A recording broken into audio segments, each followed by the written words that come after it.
continuar pensando nas disciplinas espirituais, como esses meios que Deus nos deixou. Isso, tanto no Antigo quanto no Novo Testamento, nós vemos Deus trazendo formas com as quais o ser humano tem um encontro mais profundo com Ele, e nesse encontro se conhece a Ele e cresce. É sempre bom lembrar que essas disciplinas das quais nós estamos meditando, nós sempre corremos para Jesus e mostramos que Jesus também as praticava.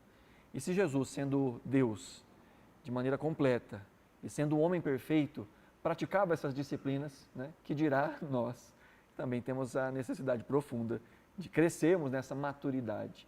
É tão interessante que Lucas capítulo 2 fala a respeito de Jesus na sua infância crescendo, e lá no versículo 52 vai dizer que Jesus crescia em sabedoria, estatura e graça, diante de Deus e diante dos homens. Então isso nos mostra um Cristo que, mesmo sendo plenamente Deus, mas estando em forma plenamente humana, ele teve que se desenvolver, inclusive nas disciplinas espirituais, crescer em sabedoria, conhecimento a respeito da vida e como a vida funciona, e crescer na graça, diante de Deus e diante dos outros, enquanto ele crescia também em estatura. Jesus cresceu, e nós, como filhos de Deus, somos chamados também a crescer, a nos desenvolvermos na fé. E o meio pelo qual Deus deixou para que nós pudéssemos fazer isso e recebemos dessa graça é múltiplo. São muitas formas que nós nos aprimoramos como seres parecidos com Cristo. Nos aprimoramos no nosso caráter, na nossa paciência, na perseverança, no conhecimento de Deus, na intimidade com Deus. Cada uma dessas disciplinas que nós temos visto e pensado e tentado colocar em prática, vai exercitar uma das áreas da nossa vida que nós precisamos crescer. Então, são múltiplas disciplinas, porque são múltiplas as áreas que nós precisamos desse crescimento. O crescimento espiritual, ele precisa ser completo, precisa ser inteiro. Uma criança que, conforme vai envelhecendo, cresce só uma parte do corpo, a gente não tem isso como algo normal. Imagina, a criancinha vai crescendo e só cresce o braço dela, continua do mesmo tamanho. Com 15 anos, mesmo corpinho de uma criança de 6 meses de idade, mas o braço de uma pessoa de 15 anos. Não, está errado isso, né? E na vida espiritual também, é bizarro quando a gente cresce só em uma área da nossa vida espiritual. Mas é muito comum que isso aconteça, que a gente se fortaleça em apenas uma área, e geralmente a área que a gente tem mais facilidade, ou na área que nos custa menos, a área que para nós é mais confortável. Então, aqueles que têm um desejo natural pela oração, oram muito bem, oram tranquilamente, e tem isso como algo natural na sua vida. Mas às vezes o estudo na Escritura, a meditação, a busca, aí isso é deficiente. Ou o contrário, às vezes estudar é algo prazeroso, é algo gostoso, você quer fazer o tempo todo. Mas aí orar, ou se manter acordado durante a oração, é uma dificuldade, né? Então nós somos chamados a crescermos em todas essas áreas, de maneira plena, tendo Jesus como nosso modelo, como nosso alvo. E as disciplinas espirituais vão exatamente tratar de várias áreas da nossa vida, as quais nós precisamos nos desenvolver. Hoje nós vamos pensar numa disciplina, e eu falei lá no nosso grupo, que é com certeza a disciplina, uma das disciplinas, se não a disciplina mais desafiadora que nós encontramos nas Escrituras. E ela é desafiadora porque ela exige de nós muita autonegação, muito abrir mão de si mesmo e também de humildade, que é a disciplina do serviço. Servir é uma disciplina exterior, ou seja, é algo que a gente faz do lado de fora, mas reflete algo que aconteceu do lado de dentro. E não só isso, molda o nosso coração. A disciplina do serviço não só expõe o nosso coração, como também treina o nosso coração em várias áreas, como a humildade, como a dependência de Deus, como a gratidão e algumas outras coisas que nós vamos ver ao longo do nosso estudo, e provavelmente nós não vamos conseguir terminar esse tema hoje, então vai ficar um restinho para a próxima semana, mas a ideia é que a gente possa entender de uma maneira um pouco mais profunda o quanto o serviço não é só um dever cristão, mas é uma dádiva que nós recebemos como povo de Deus, para nos parecermos mais com Jesus. Tudo que temos falado no que diz respeito às disciplinas, o objetivo é isso, a piedade ou a santidade, que em última análise é ser como Jesus é, se parecer com Jesus. Esse é o ápice da santidade, esse é o ápice da perfeição, esse é o ápice da piedade. Então nós olhamos para Jesus, nós vemos o exemplo de Jesus e nós vemos o que a Escritura nos diz sobre cada uma dessas áreas a fim de que possamos crescer. Então é uma disciplina exterior que reflete uma postura interior, ela se desenvolve de certa maneira individualmente, ou seja, é algo que depende de mim e só de mim, mas há uma dimensão desse serviço que ele é inevitavelmente comunitário. Então ela é tanto para dentro, quanto para fora, quanto sozinha, quanto acompanhado. Né? Então é uma disciplina muito completa. É algo que fazemos do lado de fora, para alguém, e reflete algo que aconteceu do lado de dentro, de uma responsabilidade que é bem nossa. Então servir é literalmente algo que a gente faz para fora. Servir é literalmente trabalhar. Há muitos que dizem assim, eu sirvo a Deus. Já ouviu essa expressão? Eu sirvo a Deus. Crente gosta muito de falar isso, né? Às vezes gosta até de falar assim, eu sou um servo de Deus, sem entender o que isso significa. Porque quando diz assim, tá, você serve a Deus, como você serve a Deus? Aí a pessoa fala, poxa, eu vou ao culto, eu leio a Bíblia, eu oro a Deus. Então deixa eu já tirar essa mística dos seus olhos. Isso não é servir a Deus. Isso são ferramentas que você se alimenta. Servir é trabalhar. Servir é fazer algo útil para Deus e para os outros. Isso é servir. Dizer eu sou um servo de Deus implica dizer que eu faço algo em prol do reino de Deus. Eu faço algo em nome de Deus para outras pessoas no mundo no qual eu vivo. Isso é servir a Deus. Ler a Bíblia não é servir a Deus. Frequentar culto tem uma dimensão em que você pode servir a Deus frequentando culto. Mas são meios pelos quais a gente se alimenta. Servir é literalmente arregaçar as mangas e fazer alguma coisa em prol do reino. Então nós somos chamados a servir. E nós somos chamados de servos na Escritura. Então há um equívoco aí, dizer o que é ser servo, né, o que é servir. A pessoa bate no peito e diz, eu sou um servo de Deus. Alguns usam isso até como um grande título, né? Às vezes na hora de apresentar um pastor, um conferencista, vem aí o grande servo de Deus, né? Quando a gente tem que entender que servo é o escravo. Servo é aquele que serve. Né? Então não é, às vezes é usado como um título de deferência à pessoa, né? Vai usar como um grande elogio para a pessoa. Não, aquilo é algo que tem que apontar para a nossa humildade, e não para a grandiosidade de quem nós somos. A pessoa que diz, eu sou um grande servo de Deus, precisa entender muito bem o que ele está dizendo. Né? O quanto ele está se abrindo em direção àquilo que faz para Deus ou aquilo que Deus nos chama a fazer. Tá? Então, servir fala dessa dimensão para fora. E ao considerarmos aí o serviço, e por que o serviço precisa de tanta disciplina, é que boa parte do servir acontece de maneira oculta e envolve coisas que são triviais. Boa parte da vida cristã envolve exatamente aquilo que é rotineiro, cotidiano e muitas vezes invisível. Nem sempre aquilo que nós fazemos será visível. E nem sempre aquilo que nós fazemos ou faremos serão coisas grandiosas aos olhos de alguém. Porque a vida cristã é exatamente isso. É a repetição de hábitos contínuos e de coisas que exigem de nós continuidade. Por isso que precisa de disciplina.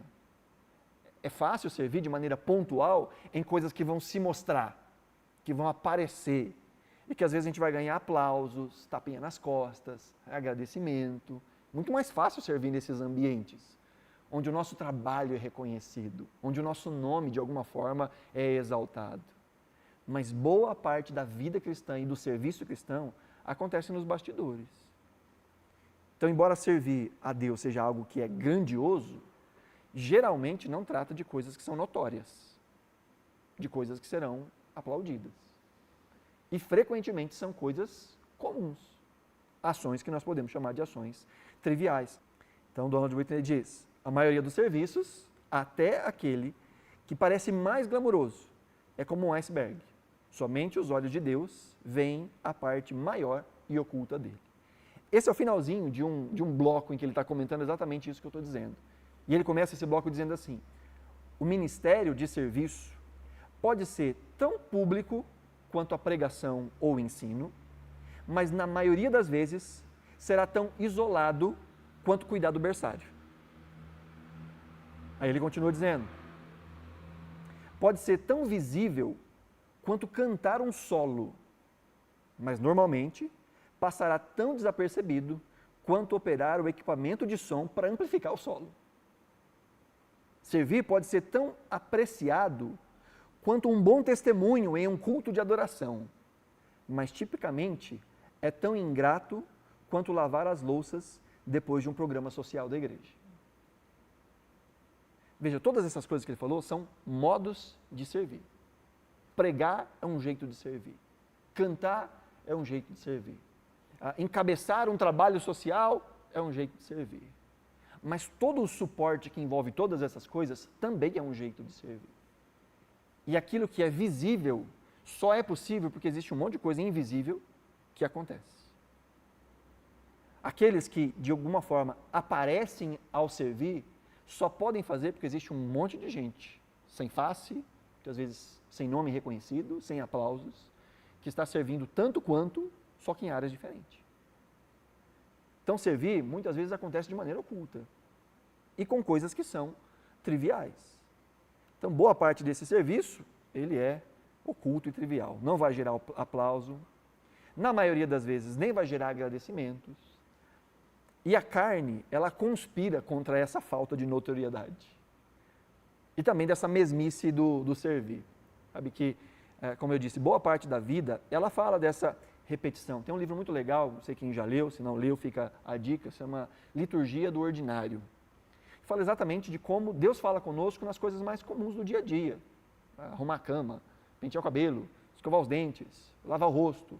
Coisas que a gente faz mundanamente, ou cotidianamente, frequentemente, mas que tem valor. E assim nas nossas vidas espirituais também. A vida, ela é regada de momentos iguais, regada de momentos monótonos. Tem um cineasta, já ouviram falar do Albert Hitchcock? Cineasta. E ele fala que as pessoas gostam muito de filmes.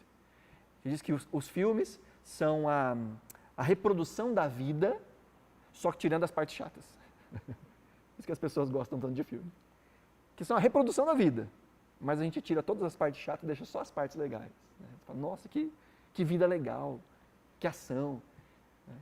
Você não vai ver um filme que todas as vezes que o indivíduo vai de casa para o trabalho, mostra todo o trajeto dele indo de casa para o trabalho, imagina.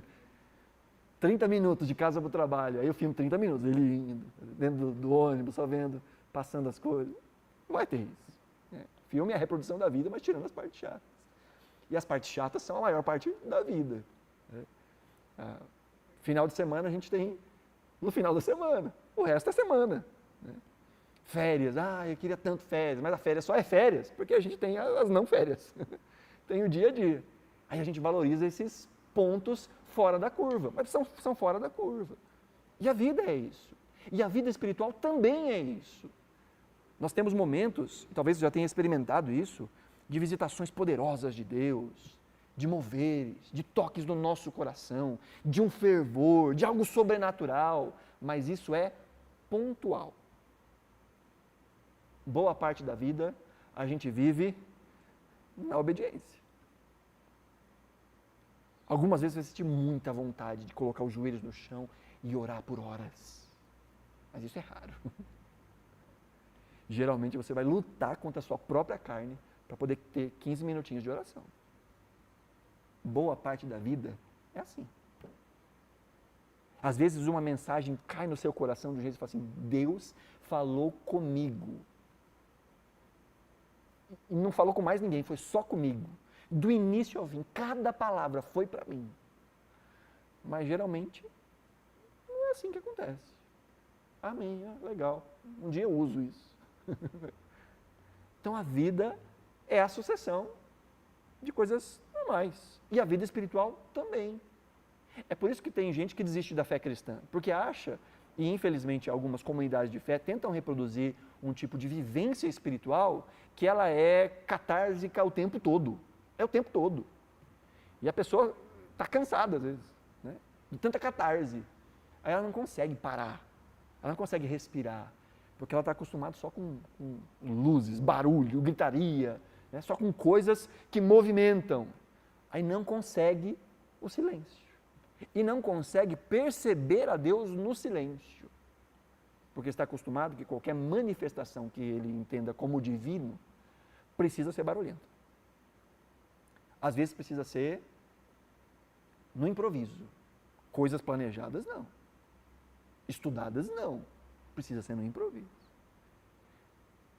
Então, essa ideia de que a vida com Deus precisa ser sempre, né, ápice do ápice, isso não se sustenta nem na Escritura. Nós vemos homens de Deus, mulheres de Deus, várias vezes dizendo que só Deus podia segurá-los. Até o Paulão, gostando do Paulão, fala assim, não tem tempo ruim para o Paulão. Mas você vê lá em Coríntios e fala assim, a gente teve vezes da gente passar por dificuldades que a gente chegou a perder a alegria da vida. Até o desespero da vida. Você pega Elias, lá em 1 Reis 19, logo depois de ter caído fogo do céu, consumido todo o sacrifício, lambido a água, né? Um monte de profeta de Baal, de Azerá, morto. No capítulo seguinte está ele lá, debaixo de uma árvore, dizendo, eu quero morrer, porque eu não sou nada, não sou ninguém, não presto. Só sobrei eu, e eu não sou nada. Então a vida tem os seus altos e baixos. E geralmente ela é normal, às vezes geralmente não está muito ruim, mas também não está muito bom. Está normal. E a vida espiritual também. Às vezes não está querendo desviar, mas também não está no óleo, né? Não está no fogo, está no dia normal. E o problema é que quando a gente acha que a vida com Deus é só lá no alto, quando bate a realidade, a gente não sabe lidar com ela. Quando bate o dia comum, a gente não sabe lidar com o dia comum. Acha que toda vez que Deus falar com a gente vai ter que ser uma experiência, né, fumacística, com eco, né? Deus falando com a gente. Eis que te digo, meu servo, ervo. Né? Mas boa parte do serviço acontece de maneira trivial e de maneira oculta. Uma frase do Dallas Willard que ele diz assim, se não nos disciplinarmos para servir por causa de Cristo e do seu reino e para alcançar piedade, nós serviremos ocasionalmente, quando for conveniente ou quando se tratar de um autosserviço. E o resultado será uma quantidade e uma qualidade do nosso serviço que nós vamos nos arrepender no dia da prestação de contas. Se nós não temos a disciplina de servir, a gente vai servir, uma hora ou outra, mas geralmente vai servir quando isso for conveniente ou quando de alguma forma isso nos projetar. E aí quando a gente for servir, vai servir com uma qualidade diferente. E numa quantidade diferente. E com um coração diferente. Por isso que precisamos fazer do serviço também uma disciplina. Além disso, a disciplina do serviço precisa ser uma disciplina, principalmente para servir sem querer. Como eu disse, às vezes a gente vai querer servir, mas nem sempre. Porque não vai gerar aplausos, não vai gerar agradecimentos. Olha o que o Dallas Willard fala aqui, ó. Nem todo ato que pode ser realizado como disciplina precisa ser realizado como disciplina. Muitas vezes é possível servir os outros simplesmente como um ato de amor, de justiça, sem considerar como isso pode aumentar as minhas habilidades de servir a Cristo. Então, eu amo uma pessoa, por isso eu vou servir ela, naturalmente. Naturalmente. Ou como algo justo. Não, é justo que eu faça isso. Poxa, a pessoa está precisando e eu estou aqui, estou fazendo nada, posso ajudar. Então não é necessariamente uma disciplina. A gente precisa de disciplina quando a gente não quer e faz. Né? Quando o nosso coração está inclinado para fazer, não precisa de disciplina, é natural. É fácil servir quem a gente ama. É fácil. É fácil servir alguém que serviu a gente primeiro. A gente, inclusive, em português, usa um termo para quando alguém nos serve, que reflete exatamente isso. Quando alguém faz algo bom para a gente. O que a gente diz? Obrigado. Já parou para pensar na palavra obrigado? O que significa a palavra obrigado? Significa que você reconhece que você está diante de uma obrigação para com aquela pessoa. Eu me sinto obrigado a fazer algo por aquilo que você fez. Aquilo que você fez me constrangeu, a ponto que agora eu tenho uma obrigação moral com você. Não é? Talvez alguém já tenha te dado muitos presentes, muitos elogios. Eu lembro que na minha vida, algumas pessoas apareceram assim, que sempre foram muito generosas. E era engraçado, que chegava perto do aniversário daquela pessoa, eu lembrava. Eu falei assim, eu não tenho como, eu não posso não fazer algo por essa pessoa, diante do tanto que ela faz por mim. Eu sou obrigado a fazer isso, entende? Essa é a ideia de obrigado. Então é fácil servir quem serviu a gente primeiro. É fácil servir gente agradável, né? É fácil servir gente que a gente ama, é fácil. Difícil é servir quem pisa no nosso calo. Difícil é servir gente que a gente não gosta muito, assim, aí é difícil. Difícil é servir quando a gente não está afim de servir. É por isso que precisa de disciplina, é o que o Dallas hoje está falando. Não é porque algo pode ser realizado com uma disciplina que precisa ser feito com disciplina. Não, às vezes eu só fiz. Foi ocasional, ou é por uma pessoa ocasional. Mas ele vai dizer, certamente não há nada de errado em fazê-lo. Isso pode, de modo incidental, me fortalecer também espiritualmente. Mas ele continua. Mas eu posso servir aos outros como um exercício para me afastar da arrogância, da possessividade, da inveja, do ressentimento ou da cobiça. E nesse caso, o meu serviço é assumido como uma disciplina para a vida espiritual. Quando eu me sinto muito orgulhoso, eu falo, não, tem que servir. Eu preciso arrumar uns banheiros para lavar. Preciso cuidar das pessoas doentes. O que eu estou fazendo? Estou me submetendo. Eu ando muito arrogante. Não, eu preciso me colocar. O servir me coloca nessa postura de entender quem é o outro. De quebrar cerviz. De quebrar a arrogância. E aí sim o serviço está sendo usado como uma disciplina espiritual para tratar o meu coração. E por isso, necessariamente, é quando eu sirvo sem querer. Porque eu não quero, não estou afim, mas eu preciso, então eu faço. É que nem comer salada quando você não quer comer salada. Não, eu quero comer uma picanha. Não, mas eu tenho que comer salada porque o nível de gordura está no teto. Mas eu não quero, mas eu preciso. Então o que eu preciso? De disciplina, senão eu não como. Eu preciso acordar todo dia mais cedo para poder fazer uma caminhada, porque senão eu vou infartar. Eu não quero, mas eu preciso, então eu vou. E eu preciso de disciplina. A mesma coisa acontece para a vida espiritual e, nesse caso, falando de serviço. É quando eu sirvo intencionalmente para treinar o meu coração. Quando eu sirvo pessoas que não merecem. Ou quando eu sirvo em locais onde eu sei que ninguém vai ver, ninguém vai bater palma. Seguindo, Jesus é o nosso modelo de serviço. E a gente se lembra muito bem dele dizendo em Marcos capítulo 10, que o Filho do Homem não veio para ser servido, mas para servir. Jesus deixou isso muito claro em todo o seu ministério. E há um texto que, com certeza, é o símbolo desse ato de servir. Eu quero te convidar a abrir a sua Bíblia aí, em João, capítulo 13. Quando a gente fala de serviço e fala de Jesus, não sei na sua cabeça, mas essa cena, para mim, é a primeira que aparece. De João, capítulo 13. Com certeza, a cruz é o símbolo do serviço de Jesus. Mas há um outro símbolo que também lembra muito do serviço de Jesus. Dois símbolos, na verdade. Uma bacia e uma toalha. Que exemplifica exatamente a postura de servo de Cristo. Como diz Filipenses, que ele, sendo Deus, assumiu a forma de servo. Em João capítulo 13, isso já é lá no cenáculo. Tá? Os discípulos estão reunidos, eles vão ter a refeição da ceia, e aí entra o capítulo 13. Diz assim: antes da festa da Páscoa, sabendo Jesus que era chegada a sua hora de passar desse mundo para o Pai, tendo amado os seus que estavam no mundo, amou-os até o fim. E durante a ceia, veja, a ceia tinha começado.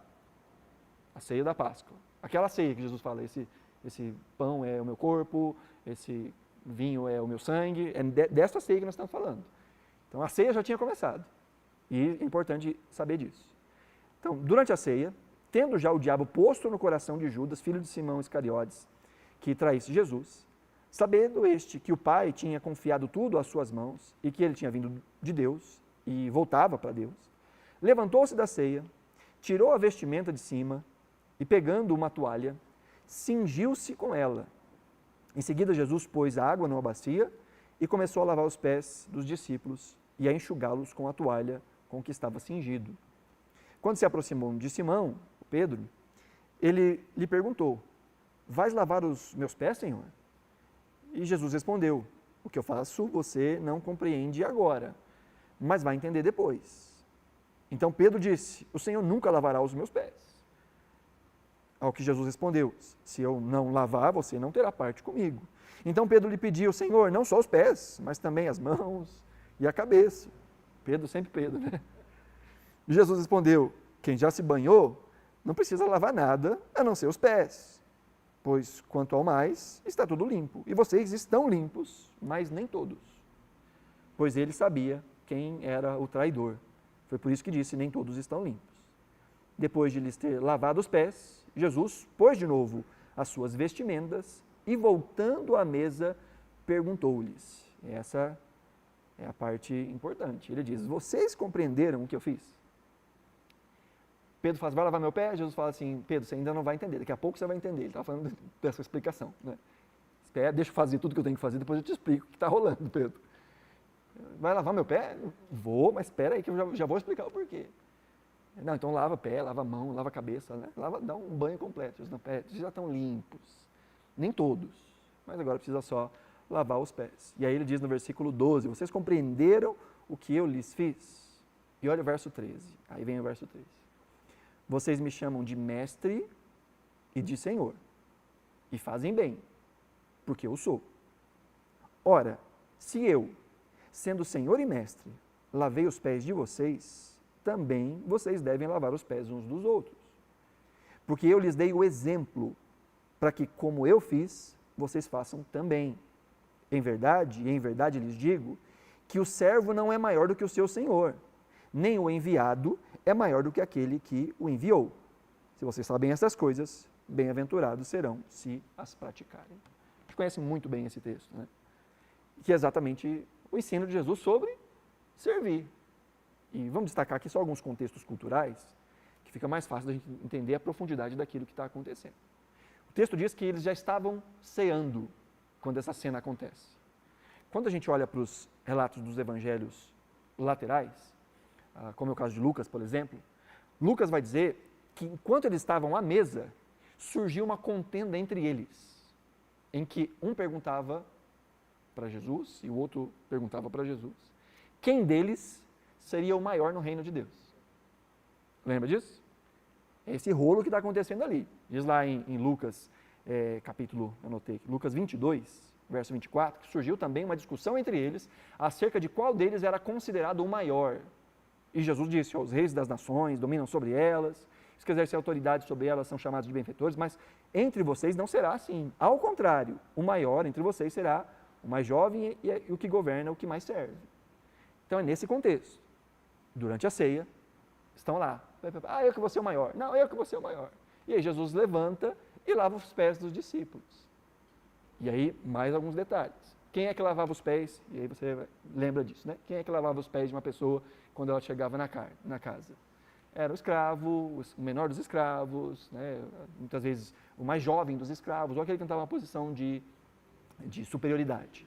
Era sempre assim? Não, não era sempre assim. Às vezes o dono da casa mandava um dos filhos fazer isso, para aquele visitante que tinha chegado, porque era um sinônimo de cortesia, era um sinônimo de boas-vindas. As pessoas andavam muitos caminhos e quilômetros a pé, de sandálias. Então lavar os pés era um jeito de trazer alívio e dar uma limpadinha ali no pé para a pessoa se sentir bem-vinda. Mas geralmente quem fazia isso é aquele que se entendia o menor, fosse o filho mais jovem, fosse um escravo. Então isso acontecia antes de comer. Jesus está lavando o pé deles depois que eles já tinham começado a comer. Por quê? Porque ninguém tinha lavado o pé de ninguém até ali. Os pés estavam sujos. A galera está na mesa se debatendo de quem que é o maior. E Jesus fala assim: vamos resolver um negócio. Vocês querem saber quem é o maior? Mas ninguém nem lavou o pé dos outros. Ninguém nem se voluntariou. Por quê? Porque vocês se enxergam como superiores uns aos outros. Deixa eu mostrar um negócio para vocês. Aí ele vai lá e lava os pés dos discípulos. E diz: vocês me chamam de senhor e mestre. E está certo, eu sou mesmo. Mas se eu, sendo Senhor e Mestre, lavo os pés de vocês, a briga não é por quem é o maior, mas por quem é que tem que servir mais. A briga não é quem é que vai na frente. A briga deveria ser quem é que fica no final da fila. Essa devia ser a briga. Sabe aquela briga? Não, você primeiro. Não, você primeiro. Você... Essa devia ser a briga. Jesus está dizendo é isso. Que no mundo dos homens é isso. Os maiores, os que governam, os que estão em privilégio, esses são os maiores. No reino de Deus a lógica é outra. A lógica é o menor. A lógica é o que mais serve. É isso que Jesus está dizendo em toda essa cena. Quando Jesus chega para Pedro e fala, Pedro, eu vou lavar os seus pés, você vai entender mais um pouquinho para frente o que eu quero dizer com isso. E ele fala, não, vai lavar meu pé não. Jesus disse, se você não deixar, você não tem parte comigo. E por quê? Por que se não deixar, não tem parte comigo? Porque Pedro está evidenciando uma coisa, Jesus é grande demais para lavar meu pé. Se eu estivesse no lugar de Jesus, eu não lavava o pé de ninguém. Eu, no lugar de Jesus, não lavava pé nenhum. E Jesus está ensinando exatamente isso. Olha quem eu sou, olha o que eu estou fazendo por vocês, e é para isso que eu chamei vocês. E assim, é uma alegoria que Jesus está fazendo, é um simbolismo que Jesus está fazendo. Mas Jesus lavou os nossos pés. Tudo que está acontecendo, toda essa cena aqui, esse teatro que Jesus está fazendo, Jesus gostava de um teatro, né? Tudo aquilo é a encenação de algo que Jesus de fato fez. O texto diz que ele tirou as suas vestimentas, tirou a sua capa. Não foi exatamente isso que ele fez quando ele encarnou? Sendo Deus em glória, vestido de glória, de santidade, de majestade, de poder. Filipenses, Paulo vai dizer que ele não teve por usurpação ser Deus, mas ele se esvaziou, tirou a roupa e assumiu a forma de servo. Ele pega a bacia, ele pega a toalha, ele se ajoelha diante dos seus. Não foi isso que ele fez em favor de nós? Não se despiu, não desceu, não veio nos servir? Ele lava os pés dos discípulos. Não foi isso que ele fez? Ele não lavou dele? Jesus está dizendo, isso tudo que vocês estão vendo aqui, copiem. E quando ele fala para Pedro, Pedro, você vai entender, tem duas dimensões. A primeira é, eu já vou explicar o que está acontecendo. E a segunda é, quando a cruz se tornar visível para você, você vai lembrar de tudo isso, Pedro. Você vai lembrar do quanto eu servi vocês. E se eu, sendo Senhor e Mestre, vocês me chamam, e eu sou. Jesus diz, não é mentira não, eu sou. E isso não diminui quem eu sou. Servir não diminui quem eu sou. Muito pelo contrário, expõe quem eu sou. E Jesus diz, se eu sendo Senhor e Mestre fiz isso, vocês também precisam fazer. Esse é o símbolo do nosso modelo em Jesus. Jesus disse claramente, sirvam uns aos outros. Porque foi isso que eu fiz. Amém, gente? Então, é esperado que todo cristão sirva. Se Jesus é um modelo, se ele disse de maneira clara, sirvam uns aos outros. Ele deu até o exemplo, fez um teatro para todos eles. Né? Pedro quis dar uma refugada. Não, vai lavar meu pé não, Jesus. Você tem que deixar eu lavar o pé, porque senão você não faz parte disso aqui. Não faz parte do que é ser cristão. Se deixar ser lavado por Jesus e pensar no lugar de Jesus, eu faria o mesmo. Então, é esperado que todo cristão sirva. Olha o que diz Hebreus 9, 13 e 14. Diz o texto, portanto, se o sangue de bodes e de touros e a cinza de uma novilha, aspergidos sobre os contaminados, o santificava quanto à purificação da carne, tá? Mas, diz o autor de Hebreus, o sangue de Cristo, que pelo Espírito eterno a si mesmo ofereceu sem mácula a Deus, purificará a nossa consciência de obras mortas para servirmos ao Deus vivo. Ele está fazendo um paralelo com o Antigo Testamento, de como eram os rituais de purificação do Antigo Testamento. Diz, olha, aquilo lá purificava o pecado das pessoas. Agora, se aquilo purificava, imagina o sangue de Jesus, o que não faz? Está pegando do menor para o maior. Né? Assim, e esse sangue de Jesus, que ele ofereceu, sem mácula a Deus, purifica a nossa consciência de obras que não têm valor nenhum. Para a gente deixar de viver fazendo coisas que não têm valor nenhum. Para agora passarmos a servir a Deus, ou fazer obras que têm valor eterno. Servir, de novo, não é ler a Bíblia, não é orar, não é participar do culto, servir é trabalhar para o meu Senhor. Lembra da música? Eu quero trabalhar para o meu Senhor. É isso. É se doar a Deus e ao reino. E isso é esperado de todo aquele que foi purificado pelo sangue de Cristo. Tem a consciência purificada e deixa de fazer as velhas obras ou as obras mortas e passa a fazer aquilo que é de acordo com a graça de Deus para o seu povo. Ou como diz o apóstolo Paulo em Efésios capítulo 2, que nós somos salvos pela graça, mediante a fé, isso não vem de nós, é um dom de Deus, não é por obras para que ninguém se glorie. Mas ele continua dizendo, mas nós somos feituras de Deus em Cristo para a prática das boas obras. Então nós somos salvos para fazer boas obras. Não somos salvos pelas boas obras, mas somos salvos para praticar boas obras.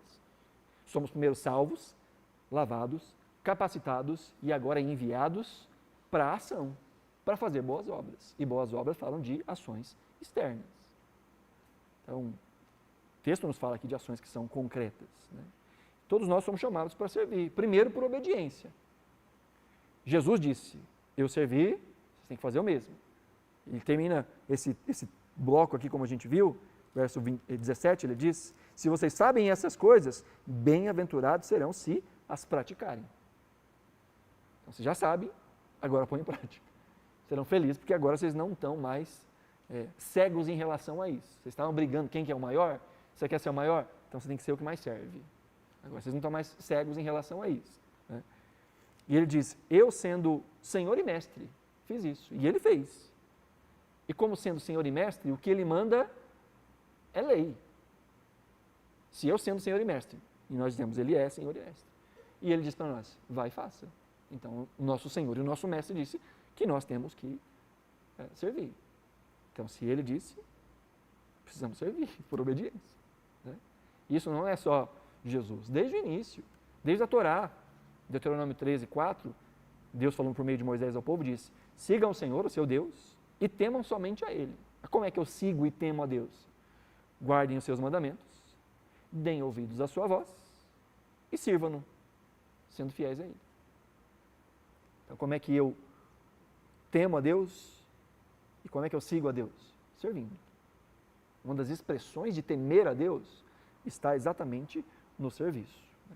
Qualquer cristão verdadeiro que diz que deseja obedecer a Deus, ele tem que obedecer a Deus em tudo, né? Inclusive no serviço. Então, podemos estar desobedecendo a Deus ao não praticar o serviço. E se aquilo que Deus diz é regra, quando nós não servimos, nós estamos pecando.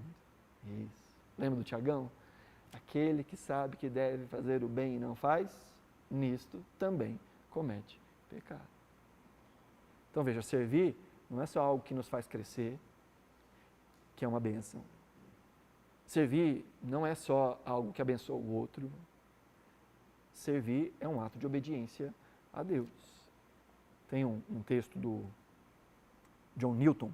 John Newton foi um escritor de uma das músicas mais conhecidas da história do cristianismo. Uma música chamada Amazing Grace. Já viram? Amazing Grace, how sweet the sound. Esse John Newton, ele era um comerciante de escravos. E ele se converteu, depois se tornou começou a lutar pelo abolicionismo. Uma das frases que ele diz é, eu sou um pecador muito grande, mas eu conheci um Deus que é maior que o meu pecado. E dentre as suas frases, dentro dos seus ditos, ele, falando sobre servir, ele diz assim, olha, se 2 anjos fossem ao mesmo tempo receber uma comissão de Deus, um para descer e governar sobre o maior império da terra, e o outro para ir varrer a rua de um dos vilarejos mais insignificantes do mundo. Seria apenas uma questão de diferença de local. Não haveria para eles uma indiferença total a respeito do serviço que lhes fosse atribuído. O cargo de governante ou o cargo de gari. Porque a alegria dos anjos está somente na obediência à vontade de Deus. Entendeu o que ele disse? Deus chama 2 anjos. Fala, você vai governar o império maior do mundo. Você vai varrer a viela lá onde ninguém está olhando. Os 2 iam com a mesma alegria. Por quê? Porque a vontade deles é cumprir a vontade de Deus. A pergunta é, se fosse nós. Se Deus chamasse você e mais um, falasse, ó, você vai governar o império maior e você vai lavar os banheiros. Será que a alegria seria a mesma? Será que a minha alegria de governar seria a mesma alegria de lavar banheiro? Ou será que eu ia perguntar, por que ele vai governar e eu vou ter que lavar banheiro? O que ele tem que eu não tenho? Será que essa era? Gente, não é à toa que tem muita coisa para fazer no reino de Deus. E muita lugar vago. Precisando de gente. Mas aqueles que têm mais procura são aqueles que estão mais em evidência. Aqueles que são mais aparentes. E por quê?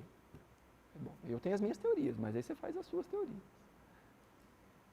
Porque nem sempre nós entendemos que servir a Deus, independente de onde, independente de como, é tão digno quanto qualquer outro jeito de servir a Deus. Um conferencista que prega para uma multidão de milhares de pessoas está exercitando um serviço.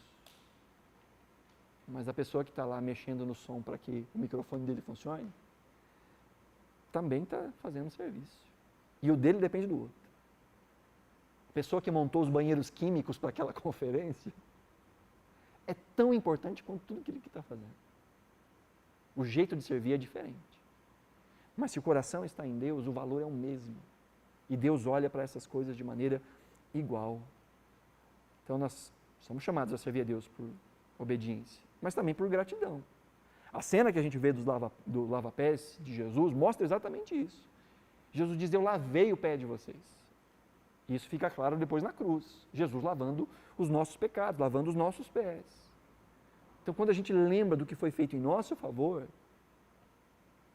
e continua sendo feito em nosso favor, não é pesado servir. Agora, quando servir para a gente tem uma outra motivação, aí é pesado.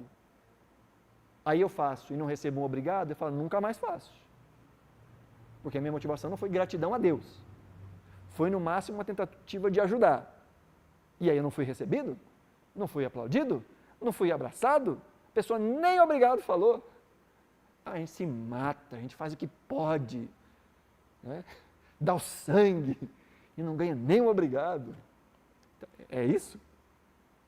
Essa é a paga? Essa é a motivação? Veja, não estou dizendo que seja errado agradecer, né? Que não seja nossa obrigação agradecer alguém que nos faz um bem. Na verdade, a gente devia ser muito mais grato do que de fato é. O problema é quando o meu serviço está condicionado à receptividade do outro. Quando aquilo que eu faço depende de ser reconhecido. Aí tem uma música do Ministério Trazendo a Arca que diz assim, eu não preciso ser reconhecido por ninguém. Lembra dessa? E tem muito crente hipócrita cantando isso. Porque ai daquele que não me agradecer. Olha o tanto que eu faço. Olha o tanto que eu me dou. A pergunta é para quem? Porque se a gente entende que aquilo que nós fazemos para Deus e não para os outros, se os outros agradecem, legal. Mas se não agradece, legal também, porque não foi para você que eu fiz. Você foi o alvo, mas não foi para você que eu fiz. Entende? E quando a gente pensa nisso, isso é libertador, cara. Porque você vai fazer o seu melhor quando você entende isso. Independente do que o outro vai achar. Você vai fazer o seu melhor. Isso é libertador. E se o outro agradecer, você fica feliz. Mas se não agradecer, você fala, não foi para você que eu fiz para Jesus. Tudo que eu faço para Jesus. E aí se alguém fala mal, é problema. Fala mal com Deus. Se alguém reclama, se alguém critica, os haters de plantão aparecem, não foi para você que eu fiz. Sabe isso? É claro que na teoria a gente entende isso. O problema é a prática. O problema é você servir alguém e alguém desprezar o seu serviço. E você manter o coração em Deus e dizer, eu continuo amando ao Senhor e vou continuar servindo. Imagina se Jesus desistisse do serviço dele diante daquilo que faziam contra o serviço dele. Quando Jesus estava com seus discípulos, ele lavou o pé de todo mundo, inclusive do Judas.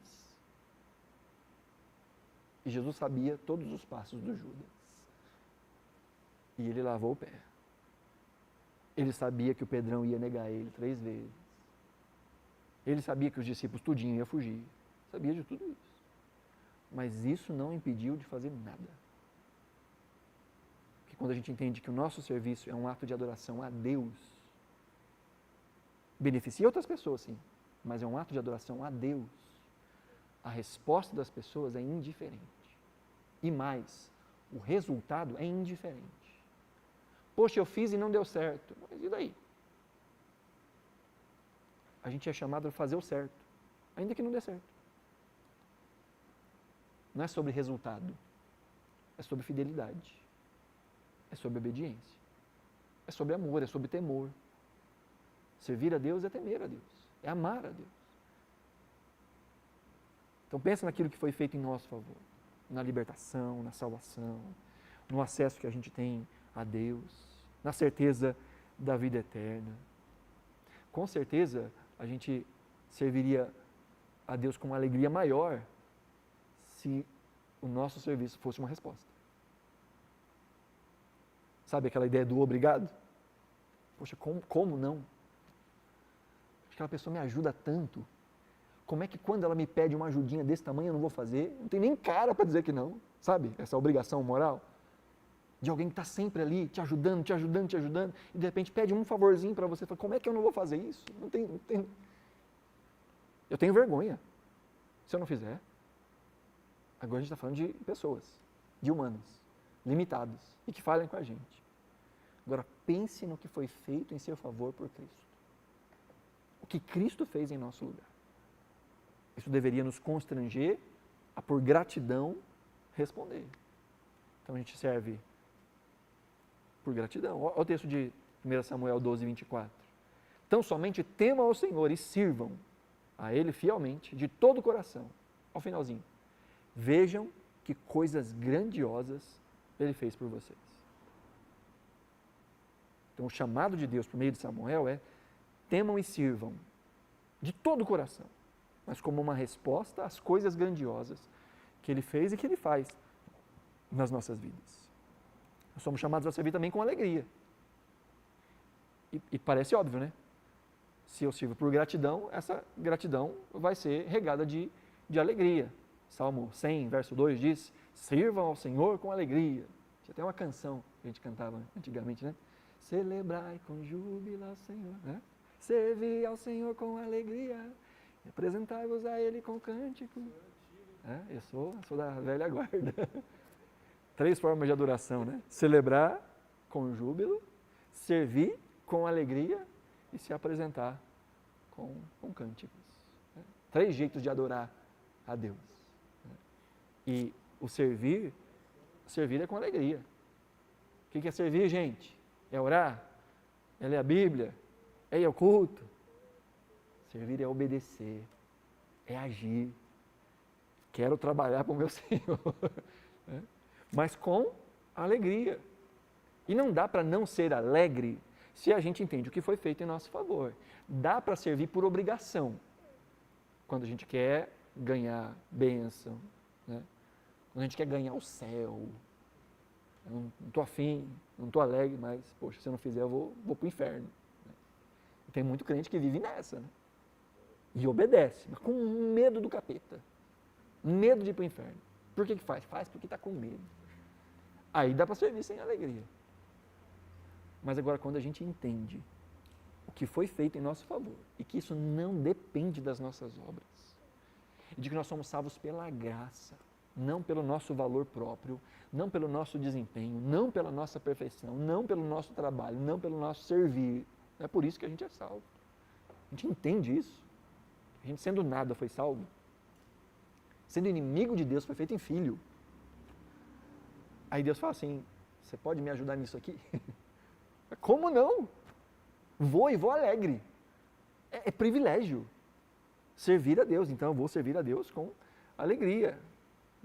Aqui eu estou falando da mesma coisa de formas diferentes. Olha, em resposta ao perdão que nós recebemos de Deus. É gratidão, é alegria, é em resposta ao perdão. Há um texto muito legal lá em Isaías capítulo 6, que é o chamado de Isaías, lembra? Isaías tem uma visão, isso foi no ano que morreu o rei Uzias, que inclusive era parente dele, aparentado de Isaías. Instabilidade governamental está acontecendo ali, como é que vão ficar as coisas? E diz o texto que ele teve uma visão. E ele viu o Senhor sentado num alto e sublime trono, e as orlas do seu manto enchiam toda a terra, enchiam o templo. E tinha uns bichos voadores, esquisitos do lado, né? Os querubins, os serafins, estavam ali do lado.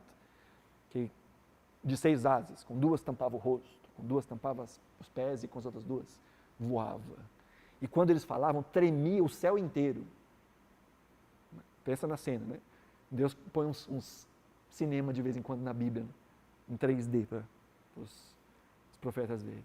Então veja, aqueles bichos celestiais tão poderosos que as estruturas dos céus abalavam quando eles falavam. Imagina que bicho poderoso era esse. Né? Mas eles ficavam com o rosto tampado porque eles não conseguiam ver a glória de Deus. Então um ser, um bicho, um trem tão poderoso que quando fala, não é a terra que se abala, é o céu que se abala. Só para mostrar a grandeza do negócio. Mas ele não consegue nem olhar para Deus. Tamanha glória de Deus. E aí diz o texto que quando Isaías tem essa visão, o que ele fala? Lembra do texto? Ele fala, ai de mim. Ai de mim. Eu sou um homem impuro e habito no meio de um povo de lábios impuros. O negócio dele era a boca, né? Eu sou um homem de lábios impuros e habito no meio de uma galera de lábios impuros. É muito legal que alguns capítulos antes, você vê esse mesmo Isaías apontando o dedo para todo mundo. Ele vai de lugar em lugar, ai de você, ai dos bêbados, ele fala, ai daqueles que se apegam ao vinho, ai. Mas quando ele tem um encontro com Deus, ele fala, ai de mim. Quando a gente vê Deus de verdade, a gente para de apontar o dedo, né? Começa a olhar para a gente. Ele diz, ai de mim, eu sou um pecador. E aí, tem um texto aí, versículo 6, que diz que então um dos serafins voou para mim trazendo na mão uma brasa viva que havia tirado do altar com uma pinça. Com a brasa ele tocou na minha boca e disse, eis que essa brasa tocou os seus lábios, e a sua iniquidade foi tirada e o seu pecado foi perdoado. Ele admitiu, foi perdoado. Parece 1 de João, né? 1,9, se confessarmos os nossos pecados, ele é fiel e justo para perdoar os nossos pecados e nos purificar de toda injustiça. Presta atenção na sequência. Verso 8. Depois disso, depois desse perdão, depois dessa purificação, ouvi a voz do Senhor que dizia, a quem enviarei? Quem há de ir por nós? E eu respondi, lembra? Eis-me aqui, envia-me.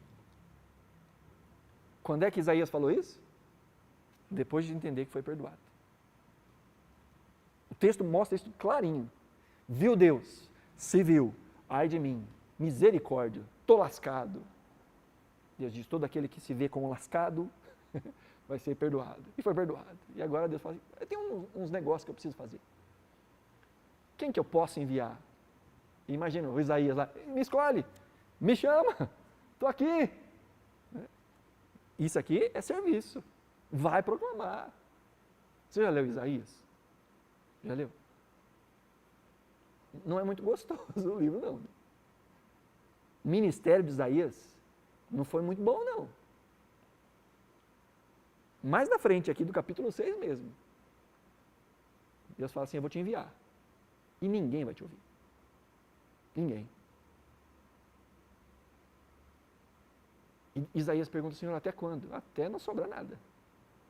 Até não ficar pedra sobre pedra. Então Deus chamou Isaías para falar e ninguém ouvir. E ele foi. E ele foi. Na energia de quem sabe que foi perdoado. De novo, não é sobre resultado. É sobre fidelidade. E fidelidade vem quando a gente entende o que foi feito em nosso favor. Então, nesse sentido, o trabalho de Isaías foi bem sucedido, né? Deus falou para ele, você vai pregar e ninguém vai ouvir, e ele pregou e ninguém ouviu. 100% de aproveitamento, né? No ministério dele. Fez exatamente o que Deus disse para ele fazer. E às vezes a gente desiste quando começa e não dá, né? Vai e faz. Aí não vê fruto. não vê resultado. Né? Está falando, parece que não está resolvendo nada. Está agindo, parece que não está dando certo. Né? Vou parar, desisto. Fala isso para Isaías. Isaías andou peladão um tempo. Então você vê um Isaías que não foi movido pelo medo, não foi movido pela culpa, não foi movido pela obrigação, foi movido pelo perdão. E olha que Isaías não sabia metade do que a gente sabe. Pedro vai dizer, Paulo também em outras palavras, que aquilo que os profetas tentavam entender foi revelado para nós,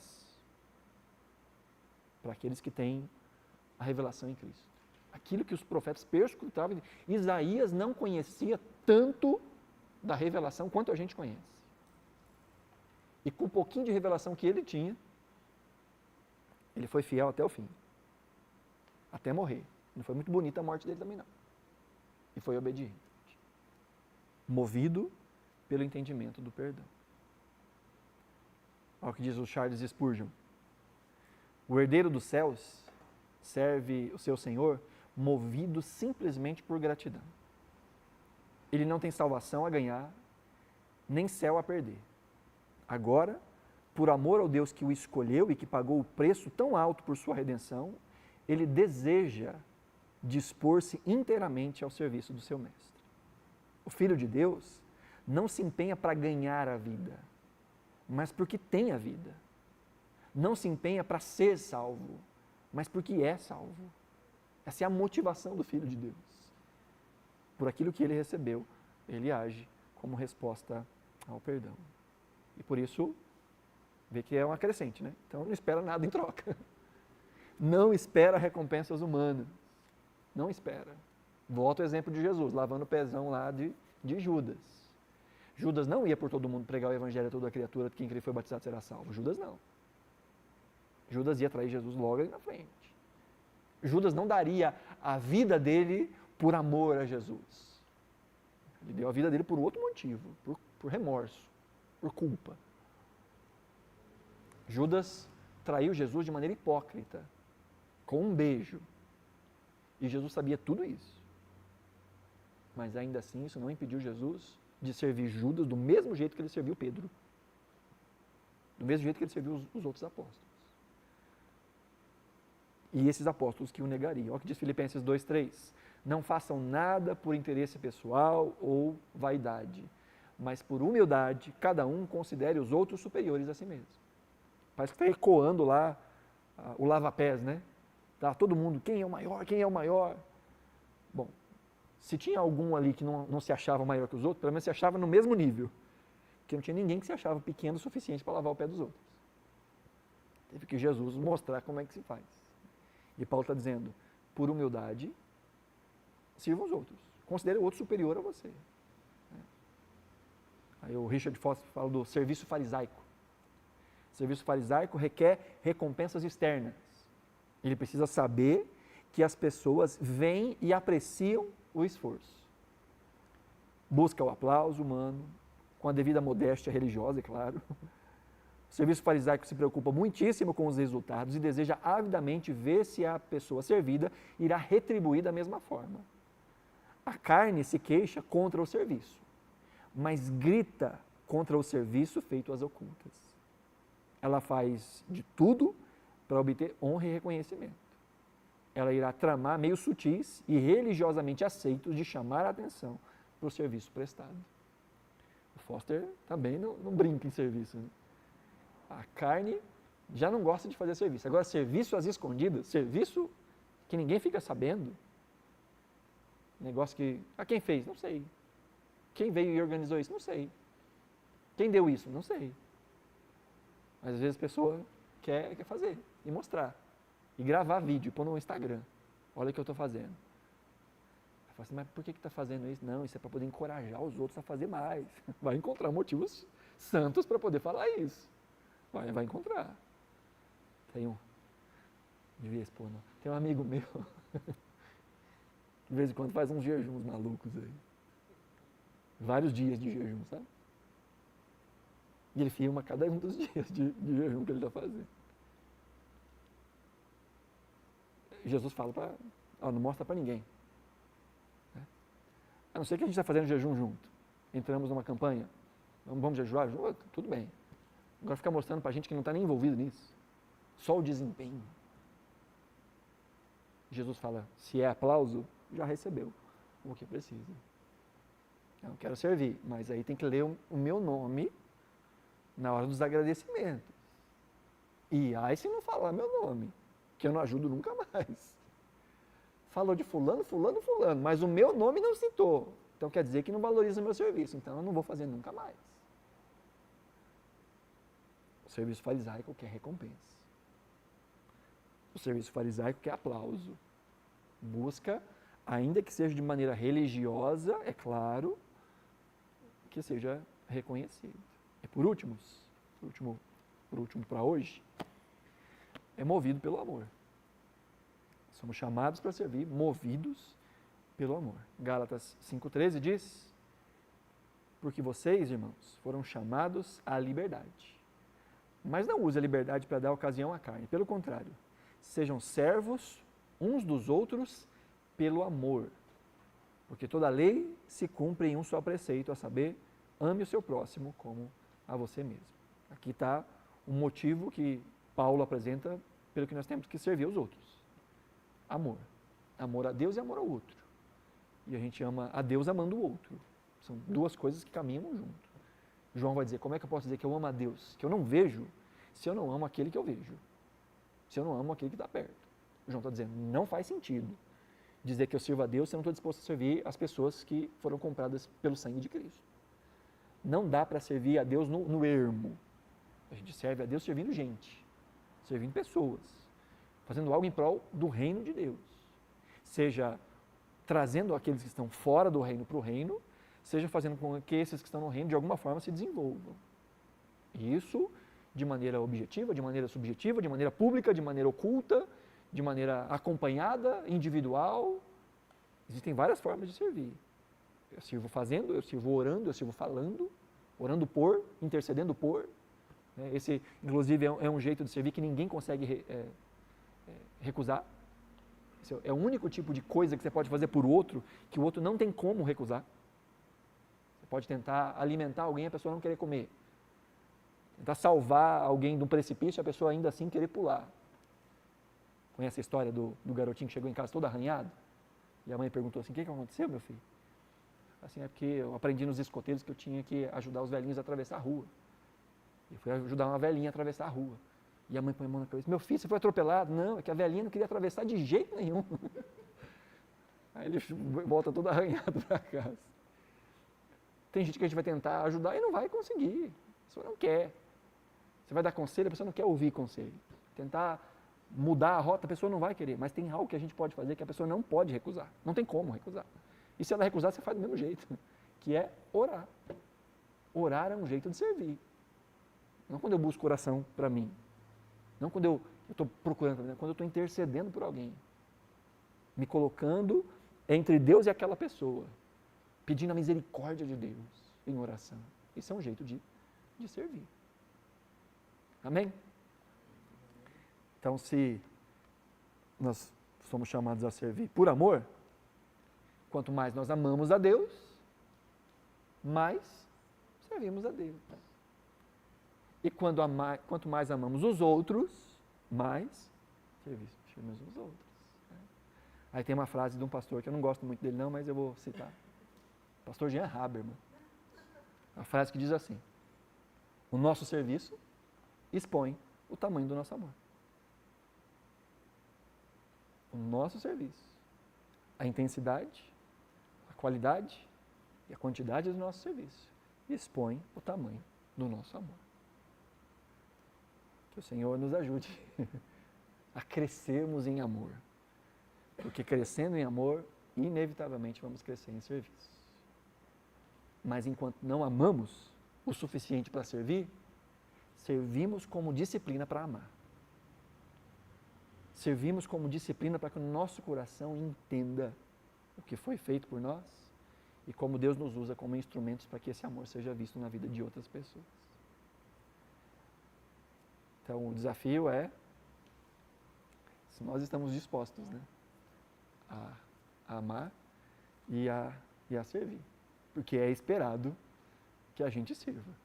E motivo para servir, deu para ver que tem um monte, né? A pergunta que fica é se nós estamos dispostos a servir.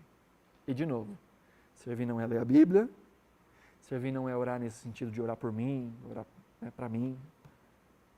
Tem uma dimensão do serviço que é orar pelo outro. Servir não é congregar. Todas essas coisas eu estou fazendo para me alimentar. Servir é fazer algo em prol do reino, em prol de pessoas, em prol do nome de Jesus. Amém? Posso fazer uma pergunta? Pergunte. Uma linha muito fina apenas em relação a como saber quando a gente ter uma disciplina e se tornar uma obrigação. Olha, a disciplina começa como uma obrigação. Começa com o entendimento de que eu preciso fazer. Veja, é sempre bom, e é bom que você tocou nesse ponto, todas as vezes que a gente fala de disciplina, a gente está falando que o alvo da disciplina é treinar o nosso coração, para que isso se pareça mais orgânico, para que isso nos molde tanto ao ponto de que isso seja cada vez mais natural na nossa vida. Mas antes disso ser natural, isso passa pelo entendimento de que eu preciso fazer isso. E é obediência. Você é um salvo. Eu sou um salvo, e porque eu sou salvo, eu vou obedecer. Eu estou com vontade, eu faço. Se eu não estou com vontade, eu faço do mesmo jeito. Pela consciência de que foi para isso que eu fui chamado. Deus me salvou para a prática das boas obras. Né? Então, nem sempre o coração acompanha. Ideal é, e as disciplinas vão treinar o coração para isso. Mas enquanto isso não acontece, é a disciplina. Né? Agora, a obrigação carrega esse peso de culpa. A disciplina não. A disciplina é o entendimento de que meu coração só vai se conformar com a vontade de Deus à medida em que eu for treinando ele para isso.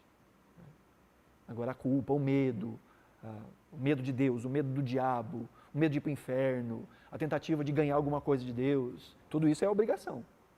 Eu faço porque eu sou obrigado a fazer. Eu tenho que fazer? Se eu começo a pensar, eu tenho que fazer, eu já perdi todo o senso. Né? Eu tenho que ir à igreja? Bom, se eu tenho, se eu só vou porque eu tenho, aí eu já não estou entendendo. Mas aquele que ama a Deus vai ao culto? Eu vou. Quem ama a Deus vai. Então o que eu faço? Vou com uma disciplina. Estou com vontade? Não estou com vontade? Eu vou. Entende? Aquele que ama a Deus ora? Ora. Estou com vontade? Oro com vontade, sem vontade. Entende? Então, como você disse, é uma linha fina entre obrigação farisaica e disciplina transformadora.